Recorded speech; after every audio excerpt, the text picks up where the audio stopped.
Las 2:30 de la mañana. Candelabros de cristal resplandecían sobre el salón de baile abandonado de la corporación Sterling, iluminando las botellas de champán esparcidas como soldados caídos sobre suelos de mármol. Connor Michey maniobraba su carrito de limpieza entre los restos de la celebración corporativa, con el chirrido de las ruedas resonando en un silencio catedralicio. Entonces la vio. Una mujer se desplomó en una silla ejecutiva. Un vestido de noche negro se le enroscaba. Su cabello dorado se derramaba sobre su rostro como seda líquida que ocultaba lágrimas. Una botella de champán vacía rodaba a sus pies. Levantó la cabeza, revelando el rímel corrido y unos ojos que reflejaban la desesperación vacía de alguien que se ahoga a plena vista. ¿Por qué no me llevas a casa? Las palabras, crudas y rotas, rompieron el silencio. Connor se acercó, reconociendo algo familiar en su voz. La misma súplica que había susurrado en las habitaciones vacías tras enterrar a su esposa. «¿Solo nosotros dos?», se encontró preguntando. Ella rió con amargura, secándose la mejilla. «Sí, solo yo. Siempre solo yo». Pero Connor percibió algo más bajo sus palabras, un dolor que reflejaba sus propias noches de insomnio. Connor se quitó la chaqueta de trabajo y se la echó sobre los hombros desnudos. La tela se ceñía a su pequeña figura, haciéndola parecer más vulnerable de lo que cualquier director ejecutivo debería parecer. «Soy Connor», dijo con dulzura, «conserje del turno de noche». «¿Y tú lo eres?». Ella lo miró con esos cautivadores ojos azules como si lo viera por primera vez. «Victoria Sterling», susurró, y el nombre se le escapó de los labios como una confesión que preferiría no hacer. «Soy la dueña de este edificio y lo odio por completo». Su voz se quebró en la última palabra, revelando grietas en lo que Connor suponía que solía ser una fachada impenetrable. 3 años atrás, Connor había sido alguien completamente diferente. Tocaba la guitarra en pequeños locales de Manhattan, componía canciones populares sobre el amor y la esperanza, soñaba con grabar un álbum que llegara al alma de la gente. Sarah había sido su mayor apoyo, sentada en cafeterías durante horas mientras él actuaba, con los ojos brillantes de orgullo y posibilidades. Entonces el cáncer llegó como un ladrón en la noche, robándole no solo a su esposa, sino también su música, sus sueños, todo lo que lo hacía ser quien era. Ahora fregaba pisos y vaciaba cubos de basura en edificios propiedad de gente como Victoria Sterling, cambiando sus callos de guitarra por quemaduras de líquido limpiador en las manos. Victoria heredó Sterling Corporation a los 30 años, inmersa en un mundo de política de juntas directivas y exigencias de accionistas antes de aprender a manejar su propia vida. 5 años de jornadas de 16 horas, cumpleaños perdidos, vacaciones canceladas y relaciones que se desmoronaban bajo el peso de sus responsabilidades. Sus padres la veían como un activo que optimizar. La junta la veía como una joven que necesitaba pruebas constantes, y todos los demás querían algo de su cuenta bancaria. Había aprendido a sonreír en galas benéficas mientras se sentía completamente vacía por dentro, a charlar de trivialidades sobre informes trimestrales mientras olvidaba lo que era una conversación genuina. ¿Alguna vez sientes que te mueres un poco más cada día?, preguntó Victoria de repente, sus palabras flotando en la luz de la lámpara como humo. Connor agarró con más fuerza el asa de su carrito de limpieza. La pregunta le sonaba demasiado directa. «Sí», admitió. «Cuando Sarah murió, pensé que nunca volvería a sentirme vivo». Victoria asintió lentamente. La comprensión se transmitía entre ellos como un secreto compartido. «Me muero cada día, pero sigo respirando. Me despierto a las 5 de la mañana, me acuesto a las 11 de la noche, fines de semana llenos de reuniones de la junta directiva. Tengo 35 años y nunca he tenido un solo día que me pertenezca solo a mí». La confesión pareció sorprenderla más a ella que a él. Connor ayudó a Victoria a bajar al estacionamiento, sus tacones resonando contra el concreto como un metrónomo roto. Señaló un Mercedes negro, cuya pintura probablemente valía más de lo que Connor ganó en 6 meses. Mientras conducía por las calles vacías de Manhattan, Victoria miraba por la ventana una ciudad que nunca dormía de verdad. 500 personas en la fiesta de esta noche, dijo en voz baja, pero cuando me vieron bebiendo sola, nadie me preguntó si estaba bien. Connor la miró por el espejo retrovisor, no viendo a la poderosa directora ejecutiva, sino a una mujer ahogada en su propio éxito. No he ido a una fiesta desde el funeral de Sarah, respondió. La gente mira a los viudos como si no supieran qué decir. La luz roja les dio. Ambos se tomaron un momento para convivir con su soledad compartida.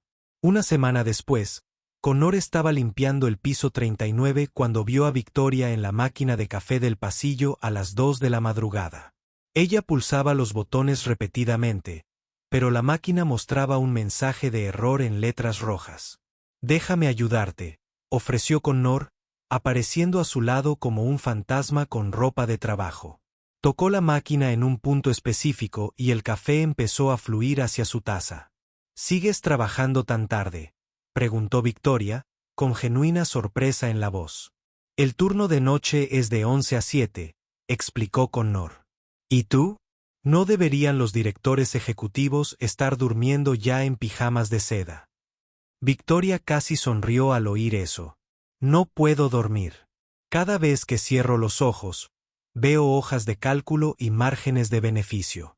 Estaban tomando café en un silencio confortable. Los sonidos nocturnos del edificio creaban una atmósfera extrañamente íntima. El zumbido de las computadoras en espera, el lejano silbido de los ascensores moviéndose entre plantas vacías, el suave zumbido de las luces fluorescentes. Todo parecía una canción de cuna para los eternamente exhaustos. ¿Llegaste a casa sana y salva la semana pasada?, preguntó Connor, recordando lo frágil que parecía en el salón de baile. Gracias a ti. Sí, y siento que me hayas visto así. Las mejillas de Victoria se sonrojaron. La vergüenza la hacía parecer más joven. Todos tenemos momentos que preferiríamos olvidar, dijo Connor simplemente. Lo importante es que alguien estaba allí para ayudarla. Por primera vez en meses, Victoria se sintió menos sola en su torre de cristal. 2 semanas después de su primer encuentro, Victoria se encontró atrapada en un ascensor entre los pisos 34 y 35. Las luces parpadearon una vez antes de convertirse en un tenue resplandor ominoso, y el pánico le arañó la garganta como un ser vivo. Presionó el botón de emergencia repetidamente. Su respiración se volvió superficial y rápida. Ayúdenme, que alguien me ayude, por favor. Su voz resonó en la pequeña caja de metal, rebotando como una burla. Desde algún lugar afuera, escuchó pasos, luego una voz familiar. Señora Sterling, soy Connor. Llamo a mantenimiento ahora mismo. Su tono tranquilo atravesó su creciente pánico como un faro a través de la niebla. No puedo respirar aquí. Victoria jadeó, presionando con la espalda contra la pared del ascensor, como si de alguna manera pudiera fundirse con ella y escapar. Connor se sentó justo afuera de las puertas, con voz firme y tranquilizadora. Háblame de algo. Lo que sea. ¿Qué querías ser de pequeña? Victoria intentó concentrarse en sus palabras en lugar de en las paredes que la rodeaban. Profesora de piano, susurró. Quería enseñar a los niños a hacer música. Connor sonrió, aunque ella no podía verlo. Es hermoso. Mi hijo Leo tiene 9 años y está aprendiendo a tocar la guitarra. Los niños tienen una forma increíble de encontrar alegría en las cosas sencillas, ¿verdad? Durante 30 minutos, Connor pintó imágenes con palabras. Historias sobre los primeros intentos de Leo tocando la guitarra. Su sonrisa entreabierta cuando finalmente dominaba un acorde. La forma en que se le iluminaban los ojos cuando la música cobraba sentido. Cuando las puertas del ascensor finalmente se abrieron, Victoria salió con piernas temblorosas e inmediatamente se agarró del brazo de Connor para apoyarse. Su compostura habitual se había quebrado por completo, revelando a alguien mucho más humano que el refinado ejecutivo que dirigía las salas de juntas. Gracias, susurró ella, todavía agarrada a su brazo como un ancla. «Te quedaste». Había asombro en su voz, como si la idea de que alguien se quedara durante su momento de vulnerabilidad le resultara completamente ajena. Connor estudió su rostro, viendo rastros de la niña asustada que debía haber sido. «Claro que me quedé. Eso es lo que la gente hace por los demás». Pero incluso mientras lo decía, Connor se dio cuenta de que quizá no todos en el mundo de Victoria se regían por las mismas reglas. 3 semanas después de su inusual amistad, Connor tomó una decisión que lo sorprendió incluso a él. El domingo por la tarde estaba en Central Park con Leo, enseñándole a tocar la guitarra a su hijo en su banco favorito cerca del estanque. El entusiasmo de Leo compensaba con creces su falta de habilidad, y su risa arrancaba sonrisas a los corredores y paseadores de perros que pasaban. Connor esperaba que Victoria pasara por allí sin querer. Había mencionado que vivía en el Upper East Side, pero no esperaba sentirse tan nervioso ante la posibilidad. Cuando una figura familiar apareció en el camino, su corazón dio un vuelco. «Papá, ¿es la señora de tu trabajo?», preguntó Leo con la curiosidad sin filtros que solo poseen los niños de 9 años. Victoria se acercó vacilante, claramente insegura de ser bienvenida en ese momento familiar. Llevaba vaqueros y un suéter sencillo en lugar de su habitual atuendo de oficina, luciendo casi como una persona completamente distinta. «Connor, espero no estar molestando». Solo estaba caminando. Y su voz se fue apagando, su mirada moviéndose entre padre e hijo con algo que parecía anhelo. «Leo, ella es Victoria». «Victoria, mi hijo Leo». Connor observó cómo su hijo se animaba de inmediato, sin poseer ninguno de los complejos sentimientos de su padre sobre las diferencias de clase. «Papá era músico», anunció Leo con orgullo, como si fuera la información más importante del mundo. «Escribe las canciones más hermosas sobre mamá». Los ojos de Victoria se abrieron de par en par con genuino interés, apareciendo una chispa que Connor nunca antes había visto. «¿Eras músico profesional?», preguntó, sentándose en el banco junto a ellos con la naturalidad de su lugar. Connor sintió un calor que le subía por la nuca. «Solo conciertos en cafeterías, nada del otro mundo». Tuve que renunciar a ello cuando hizo un gesto vago, sin querer explicar la muerte y la responsabilidad financiera delante de su hijo. Victoria asintió comprensiva, sin insistir en detalles que eran claramente dolorosos. «Toca algo para Victoria, papá», insistió Leo, ofreciéndole la guitarra a Connor con la confianza que solo nace del amor incondicional. Connor dudó, con los dedos ligeramente temblorosos, al encontrar los trastes familiares.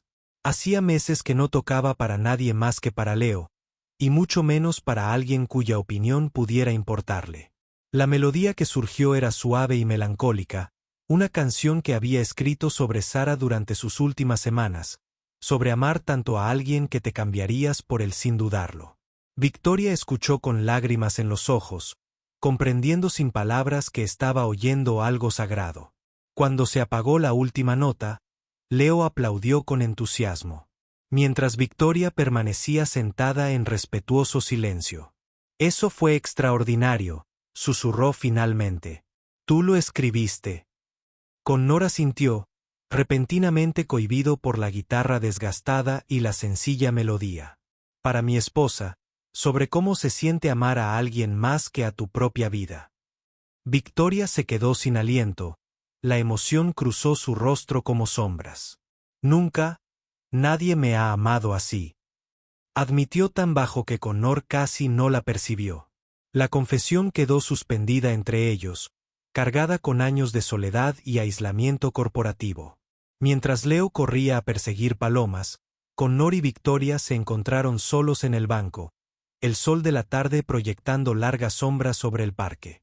«¿Te queda algún sueño?», preguntó Victoria de repente. Además de mantener a Leo feliz y sano, Connor consideró la pregunta seriamente, observando la risa despreocupada de su hijo.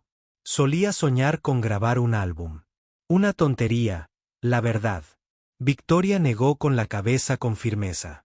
«No es una tontería. Solía soñar con aprender piano, pero mi padre decía que era una pérdida de tiempo para alguien en mi posición. Se sentaron en un cómodo silencio. Dos personas que habían renunciado a partes de sí mismas por la supervivencia y la responsabilidad. ¿Podrías enseñarme algo? ¿Solo un par de cuerdas? La petición de Victoria salió vacilante, como si esperara un rechazo. Connor miró sus manos cuidadas, tan diferentes de sus dedos ásperos por el trabajo, y asintió. Toma, coloca los dedos así. Mientras guiaba su mano a la posición correcta, sus pieles se rozaron brevemente, provocando una descarga inesperada en ambos. El primer intento de Victoria con la cuerda fue torpe, produciendo un sonido apagado que hizo reír a Leo desde el otro lado del césped, pero su segundo intento fue mejor, y para el tercero sonreía con genuina alegría. Un mes después de su primer encuentro en el salón de baile, el mundo de Connor dio un giro inesperado. Llegó al trabajo el lunes por la mañana y encontró una carta de despido en su casillero y su tarjeta de acceso de seguridad desactivada. Recortes presupuestarios, explicó su supervisor con la indiferencia practicada de quien ya ha dado esta noticia muchas veces. Nada personal, Michei. Empresas reestructurando el personal de limpieza. Connor se quedó mirando la carta de despido, pensando a toda velocidad en los pagos de la hipoteca, los gastos escolares de Leo, las facturas del supermercado y las primas del seguro médico que ya no podía pagar. Lo que Connor no sabía era que Margaret Ashworth, la implacable directora de recursos humanos de Sterling Corporation, había estado observando. Había notado las conversaciones de Connor con Victoria, documentado su encuentro en el ascensor y elaborado un informe que describía sus interacciones como una confraternización inapropiada entre el personal ejecutivo y el de apoyo. Margaret había presentado sus conclusiones a la junta directiva con precisión quirúrgica, sugiriendo que el empleo de Connor representaba un riesgo para la moral de la empresa y la reputación profesional de Victoria. La junta estuvo de acuerdo de inmediato. Solucionar el problema era más sencillo que abordar la complejidad de las conexiones humanas entre clases sociales.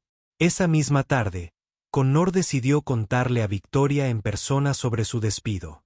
Al menos se lo debía. Valiéndose de su conocimiento de los patrones de seguridad del edificio, se dirigió a la planta ejecutiva por última vez. A través de las paredes de cristal de la sala de conferencias, vio a Victoria sentada en una enorme mesa de caoba rodeada de hombres con trajes caros. En la pantalla de la pared, una presentación mostraba la fase 1 de la iniciativa de optimización de personal completada. El nombre de Connor aparecía en una lista de empleados despedidos, marcado con una X roja que parecía inquietantemente definitiva. Lo que destrozó a Connor no fue solo ver su nombre en la lista de despidos. Fue observar el rostro de Victoria mientras Margaret Ashworth hablaba de despedir a empleados problemáticos que demostraban falta de criterio en las relaciones laborales. Victoria permaneció inmóvil, con expresión indescifrable, sin oponerse mientras se discutía el empleo de Connor como si fuera un asunto pendiente. Incluso asintió cuando Margaret sugirió que mantener los límites profesionales previene estas situaciones incómodas. Connor sintió que algo se rompía en su pecho, un sonido como el de las cuerdas de una guitarra al romperse bajo demasiada presión. Esa noche, Connor esperó fuera del edificio Sterling hasta que Victoria salió a su hora habitual, las 11:30. Pareció sorprendida de verlo, y luego inmediatamente culpable, lo que le dijo todo lo que necesitaba saber. Connor, ¿qué haces aquí? Su voz tenía un tono nervioso que no había estado presente en sus conversaciones anteriores. Vine a despedirme, respondió Connor, con un tono cuidadosamente neutral. Me despidieron hoy. Lo curioso es que esta tarde vi mi nombre en la pantalla de tu presentación. Victoria palideció bajo la luz de la farola. Su compostura, cuidadosamente construida, se quebró como el hielo bajo presión. Puedo explicarlo, empezó Victoria. Pero Connor levantó la mano para detenerla. ¿Explicar qué? ¿Qué estabas presente cuando decidieron despedirme?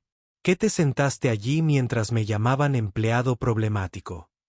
Su voz se mantuvo firme, pero Victoria percibió el dolor subyacente. No dijiste ni una palabra en mi defensa. ¿Verdad? La pregunta dio en el blanco y Victoria se estremeció como si la hubiera golpeado. No era tan sencillo, susurró. La junta directiva ya sospechaba de nuestra amistad. Intentaba protegernos a ambos. Pero incluso mientras lo decía, la excusa sonó hueca en el aire nocturno. Connor metió la mano en su chaqueta y sacó un papel doblado, su carta de despido. Dijeron que demostré falta de criterio en las relaciones laborales. Supongo que tenían razón con lo de la falta de criterio. Los ojos de Victoria se llenaron de lágrimas, pero Connor solo sintió un entumecimiento donde antes estaba su corazón. Creí que realmente creía que te importaba como persona, no como conserje, no como alguien de clase inferior, sino como Connor. Negó con la cabeza, riendo amargamente. Hace 3 años, perdí a mi esposa. Hoy, perdí mi trabajo. Pero, de alguna manera, perder tu amistad duele igual. 2 semanas después, Connor descubrió la verdadera magnitud de su devastación profesional. Su despido de Sterling Corporation había empañado de alguna manera sus perspectivas en todas las demás grandes empresas de la ciudad. Solicitudes que deberían haber resultado en entrevistas fueron recibidas con rechazos educados, o peor aún, con un silencio absoluto. Las llamadas telefónicas a antiguos contactos en el sector del mantenimiento de edificios revelaron una verdad incómoda. Se había corrido la voz de que Connor Mitchell era un problema, alguien que no entendía los límites adecuados con la gerencia. La lista negra invisible era más efectiva que cualquier documento oficial. Mientras tanto, la situación financiera de Connor se deterioraba rápidamente. Su subsidio por desempleo no cubría ni la mitad de sus gastos mensuales, y su cuenta de ahorros, que para empezar nunca había sido sustancial, menguaba a una velocidad alarmante. Leo fue el primero en notar los cambios: comida más barata, actividades de fin de semana canceladas, la expresión de preocupación que Connor intentaba ocultar tras sonrisas forzadas. «¿Ahora somos pobres, papá?», preguntó Leo una noche mientras cenábamos ramen instantáneo y verduras enlatadas. La inocente pregunta golpeó a Connor como un puñetazo, recordándole cómo su vida se había desmoronado por completo en tan solo 14 días. Un miércoles por la tarde, la desesperación llevó a Connor a la tienda de música y arte de la calle 48 Este. La guitarra que Sara le había regalado por su segundo aniversario, una acústica Martin de 1967 con incrustaciones de nácar, representaba su último bien de valor real. Connor la había conservado durante conciertos nocturnos en cafeterías, sesiones de improvisación en sótanos e incontables horas componiendo canciones sobre el amor y la pérdida. Ahora pagaría otro mes de alquiler y la comida, cambiando su alma musical por la supervivencia básica.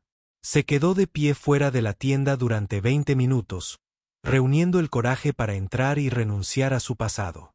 La campana sonó al entrar Connor, y el familiar olor a cera de madera y cuerdas de metal desató una oleada de recuerdos agridulces.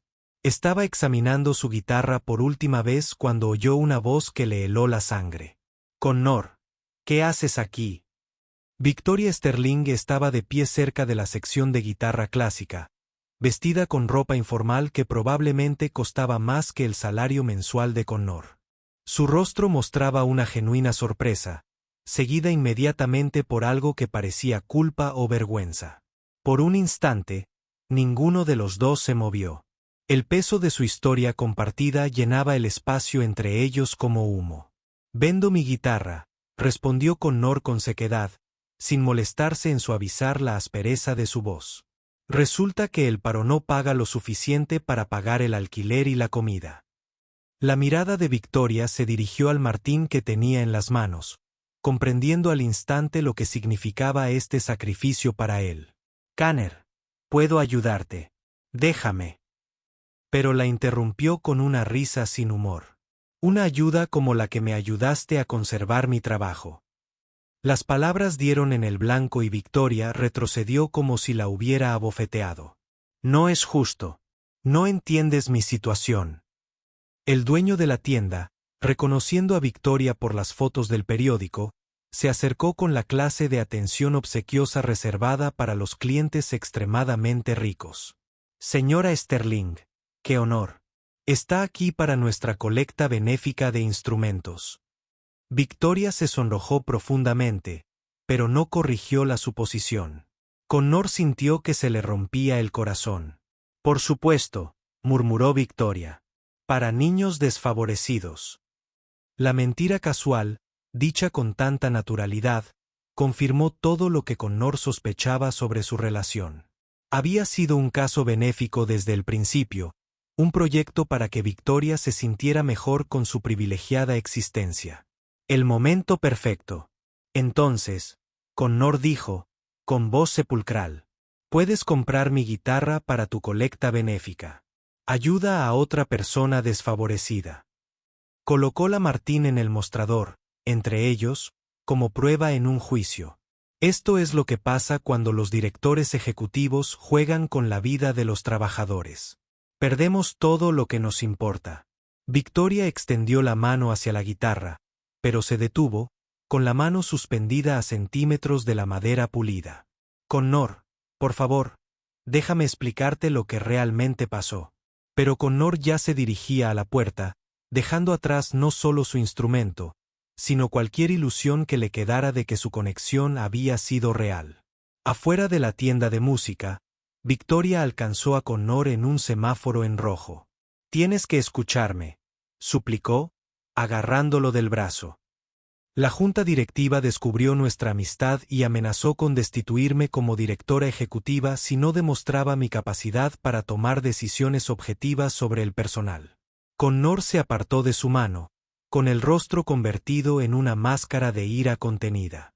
Así que elegiste tu trabajo por encima de un ser humano por el que decías preocuparte. Los ojos de Victoria se llenaron de lágrimas, pero Connor no sintió compasión. ¿Sabes cómo me llamaron en esa reunión? Un lastre para la reputación ejecutiva. Ni una persona, ni siquiera una empleada, solo un lastre. Intenté salvar tu puesto, insistió Victoria, con la desesperación invadiendo su voz. Pensé que si podía demostrar que despedirte fue una decisión empresarial y no personal, podría protegerte de peores consecuencias. Connor la miró con incredulidad. Peores consecuencias, Victoria, no encuentro trabajo en ninguna parte de esta ciudad. Tu empresa no solo me despidió, destruyó mi capacidad para mantener a mi hijo. El peso de sus palabras se asentó entre ellos como una piedra en agua quieta. Todas mis solicitudes son rechazadas sin explicación. De repente, cada contacto al que llamo no tiene nada disponible. Tu junta directiva no solo quería que me fuera. Querían que desapareciera por completo. La compostura de Victoria finalmente se quebró por completo. Lo sé, susurró. Me enteré de la lista negra la semana pasada. Margaret Ashworth ha estado llamando a otras empresas para advertirles sobre el comportamiento inapropiado de sus empleados. Connor sintió que se le escapaba la última valentía. Y tú lo dejaste pasar. Te sentaste en tu torre de marfil mientras destruían sistemáticamente mi vida. Se acercó, bajando la voz hasta convertirse en un susurro peligroso. Confié en ti, Victoria. De hecho, pensé que un director ejecutivo podría verme como a un igual, como alguien a quien valía la pena conocer. Pero solo era tu experimento adormecido, ¿no? La acusación quedó suspendida en el aire como gas venenoso. Victoria abrió la boca para negarla, pero la volvió a cerrar, dándose cuenta de que sus acciones ya le habían dado la respuesta a Connor. No es eso. Nunca pensé en ti de esa manera, balbuceó. Pero Connor ya se estaba alejando, con los hombros firmes con la firmeza de alguien que ha escuchado suficientes mentiras para toda la vida. Adiós, Victoria. Disfruta gastando el dinero de tu familia en campañas benéficas e instrumentos para personas de bajos recursos. Quizás te ayude a dormir mejor por la noche. Se alejó sin mirar atrás, dejando a Victoria sola en la acera con lágrimas en los ojos. Pasaron 2 meses entre cartas de rechazo y saldos bancarios menguantes. Connor finalmente encontró trabajo en una pequeña empresa de reparto que hacía pocas preguntas y pagaba salarios que apenas cubrían los gastos básicos. El trabajo le exigía usar uniforme y conducir una camioneta por todo Manhattan, entregando paquetes en los mismos edificios donde antes trabajaba como personal de mantenimiento. La ironía no se le escapó.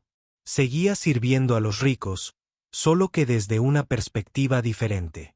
Leo intentó ocultar su decepción cuando tuvieron que cancelar sus clases de guitarra, pero Connor vio la tristeza en los ojos de su hijo. Un martes por la tarde, la ruta de reparto de Connor lo llevó por el barrio más adinerado del Upper East Side. El tráfico avanzaba lentamente por calles bordeadas de casas adosadas que costaban más de lo que la mayoría de la gente ganaba en toda su vida. Connor estaba comprobando la dirección de su próxima entrega cuando oyó el chirrido de los frenos y el repugnante crujido del metal contra el hormigón. 50 metros más adelante, un Mercedes negro se había subido a la acera y se había estrellado contra una farola decorativa, desprendiendo vapor de su capó arrugado como señales de humo de socorro. Connor se detuvo de inmediato. Su entrenamiento de bomberos voluntarios hizo efecto antes de que sus emociones lo alcanzaran. El Mercedes estaba gravemente dañado, con la puerta del conductor doblada hacia adentro. A través del parabrisas cubierto de telarañas, Connor vio a una mujer desplomada sobre el volante, con la sangre goteando de su frente sobre el airbag desplegado. Tardó varios segundos en reconocer a Victoria Sterling, inconsciente y potencialmente moribunda entre los restos de su costoso coche. Por un terrible instante, Connor dudó. Esta mujer había destruido su carrera, su estabilidad financiera, su capacidad para mantener a su hijo. Pero la decencia de Connor pudo más que su ira. Llamó al 911 mientras corría hacia el Mercedes accidentado, con la adrenalina por encima de cualquier pensamiento de venganza o justicia. La puerta del conductor estaba atascada, pero la del copiloto se abrió con esfuerzo. Victoria respiraba, pero no respondía. Su apariencia, habitualmente perfecta, ahora estaba manchada por la sangre y el olor químico de los airbags desplegados. «Victoria, ¿me oyes?», preguntó Connor, tomándole el pulso y buscando signos de lesiones graves. Su respiración era regular pero superficial, y no respondía a su voz ni a su tacto. Los paramédicos llegaron en 6 minutos, con profesionalidad y eficiencia, mientras estabilizaban a Victoria y la preparaban para su traslado al Hospital Monte Sinaí. Uno de ellos encontró un frasco de pastillas en el bolso de Victoria. Pastillas para dormir, casi vacías. «Parece que tomó unas 15 pastillas», dijo el paramédico con gravedad. «Esto no fue un accidente». Connor sintió un nudo en el estómago al comprender las implicaciones. Victoria no había chocado su coche por una conducción imprudente ni por un fallo mecánico. Consumió deliberadamente suficientes pastillas para dormir como para perder el conocimiento al volante, convirtiendo su Mercedes en un arma suicida. En el hospital, Connor se encontró en la incómoda situación de ser el único contacto de emergencia de Victoria. Sus padres estaban de viaje por Europa, explicó su asistente, y no había otras relaciones personales registradas en sus archivos. Connor estuvo sentado en la sala de espera durante 3 horas, preguntándose por qué se había quedado cuando podría haberse marchado simplemente después de que llegara la ambulancia. Finalmente, un médico llegó con noticias. Victoria sobreviviría, pero había estado peligrosamente cerca de sufrir daño cerebral permanente por la sobredosis. Había estado lo suficientemente consciente como para escribir algo antes de perder el control del coche. Una carta encontrada en su bolso, sellada pero sin la dirección. La enfermera le entregó el sobre a Connor, asumiendo que era el novio o marido de Victoria. Dentro, él encontró 3 páginas de texto manuscrito que le hicieron temblar las manos al leer. «Connor», comenzaba la carta, «para cuando leas esto, por fin seré libre de la prisión que construí a mi alrededor. Quiero que sepas que amarte fue lo único real que he experimentado, aunque lo destruí por mi propia cobardía». Las palabras se difuminaron mientras los ojos de Connor se llenaban de lágrimas inesperadas. Su ira fue desplazada temporalmente por el dolor intenso de la confesión de Victoria. Necesito que entiendas lo que realmente sucedió, continuaba la carta. Cuando la Junta descubrió nuestra amistad, no solo amenazaron mi trabajo. Amenazaron con destruir la fundación benéfica de Sterling Corporation, que proporciona fondos para la educación de 12.000 niños desfavorecidos. Dijeron que si mostraba compromiso emocional con las decisiones de personal, me expulsarían y desmantelarían todos los programas que había creado para ayudar a la gente. La respiración de Connor se volvió superficial mientras leía, comprendiendo por primera vez la posición imposible a la que se enfrentaba Victoria. Pensé que podría salvarte a ti y a la fundación haciendo que tu despido pareciera una decisión de negocios en lugar de un favoritismo personal. La última página de la carta contenía la verdad que Connor, demasiado enojado para ver, había intentado protegerte creando un registro documental que hiciera que tu despido pareciera objetivo y profesional. No supe de la campaña de la lista negra de Margaret hasta semanas después. Cuando la confronté, dijo que la Junta había autorizado la gestión de la reputación para prevenir futuros incidentes.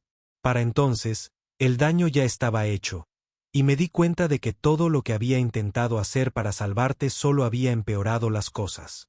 La letra de Victoria se volvió cada vez más errática a medida que las pastillas hacían efecto. No puedo vivir con el conocimiento de que mi cobardía destruyó a la única persona que me vio como humana. Te quiero, Connor.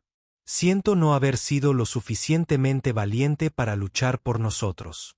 Cuando Victoria recuperó la conciencia 18 horas después, Connor estaba sentado junto a su cama de hospital. Pareció sorprendida de verlo, y luego avergonzada de inmediato, como si su presencia hiciera que su intento de suicidio pareciera aún más dramático y autocomplaciente. ¿Por qué estás aquí?, susurró, con la voz ronca por el tubo de respiración. Connor levantó la carta, con las páginas arrugadas tras varias lecturas. Porque no podía dejar que murieras pensando que te odiaba. Los ojos de Victoria se llenaron de lágrimas, pero Connor continuó antes de que pudiera hablar. Te odié. Durante semanas, te culpé por todo lo que salió mal en mi vida. Deberías odiarme, respondió Victoria, apartando la mirada. Tenía el poder de protegerte, y en cambio elegí el camino fácil. Connor estudió su perfil, viendo el agotamiento y la derrota en cada línea de su rostro. Elegiste a 12.000 niños antes que a un hombre. Eso no es cobardía. Es una decisión imposible que nadie debería tener que tomar. Victoria giró la cabeza bruscamente hacia él, y la sorpresa sustituyó a la vergüenza en su expresión. ¿Leíste toda la carta? Connor asintió. 3 veces. Necesitaba entender qué había pasado realmente antes de decidir si quedarme o irme. Durante varios minutos, permanecieron en silencio, interrumpidos solo por el pitido constante del monitor cardíaco de Victoria. Intenté renunciar después de tu despido, dijo Victoria finalmente. Pero mi contrato incluye una cláusula que me impide irme antes de los 40 sin ceder todos los bienes familiares a parientes lejanos. Si hubiera renunciado, habrían cerrado la fundación y despedido a 3.000 empleados para maximizar las ganancias a corto plazo. Connor asimiló esta información lentamente, su ira fue reemplazada gradualmente por una comprensión más compleja de las estructuras de poder corporativas y las obligaciones familiares. Entonces, estás atrapado, dijo. No era una pregunta. Victoria rió con amargura. Esposas de oro. Tengo más dinero del que podría gastar en 10 vidas. Pero no puedo tomar una sola decisión que sea realmente mía. Miró a Connor con ojos que parecían mayores que sus 35 años. ¿Sabes qué es gracioso? He estado preparándome para mi propia muerte durante meses, escribiendo instrucciones para la administración de la fundación, estableciendo fideicomisos para los programas educativos. Lo tenía todo planeado, excepto que no esperaba que fueras tú quien me encontrara. Connor sintió que algo se movía en su pecho, la ira dando paso a una emoción diferente que no estaba listo para nombrar. Victoria, dijo Connor en voz baja. ¿Por qué querías morir? La pregunta flotaba entre ellos como un puente que ninguno estaba seguro de si debían cruzar. Victoria cerró los ojos, reuniendo valor para una honestidad que nunca antes había intentado. Porque finalmente entendí lo que se siente el amor, y supe que había destruido cualquier posibilidad de conservarlo. Sus palabras fueron apenas audibles. Cada día desde que perdiste tu trabajo, me he visto volverme más pequeño y cobarde. No podía enfrentar un futuro con poder ilimitado, pero sin nadie a quien realmente le importara si vivía o moría. Connor extendió la mano lentamente y tomó la de Victoria, notando lo pequeña y fría que se sentía en su propia palma áspera. Me importaba, admitió. Incluso cuando te odiaba, seguía preocupándome. Eso es lo que hizo que la traición doliera tanto. Los dedos de Victoria se apretaron alrededor de los suyos como si su toque fuera lo único que la mantiene anclada al mundo. No merezco perdón, susurró. Lo sé, pero necesito que sepas que cada momento que pasamos juntos fue real para mí. Las conversaciones de café, aprender a tocar la guitarra, verte tocar música para Leo.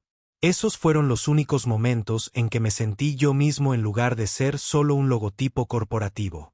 Entonces no los desperdicies, dijo Connor con firmeza. No dejes que la manipulación de la Junta te convierta en alguien que se rinde. Defiéndete. Victoria abrió los ojos, fijándose en su rostro con algo que parecía esperanza. ¿Cómo? Estoy atrapado en un sistema que castiga cualquier signo de debilidad humana.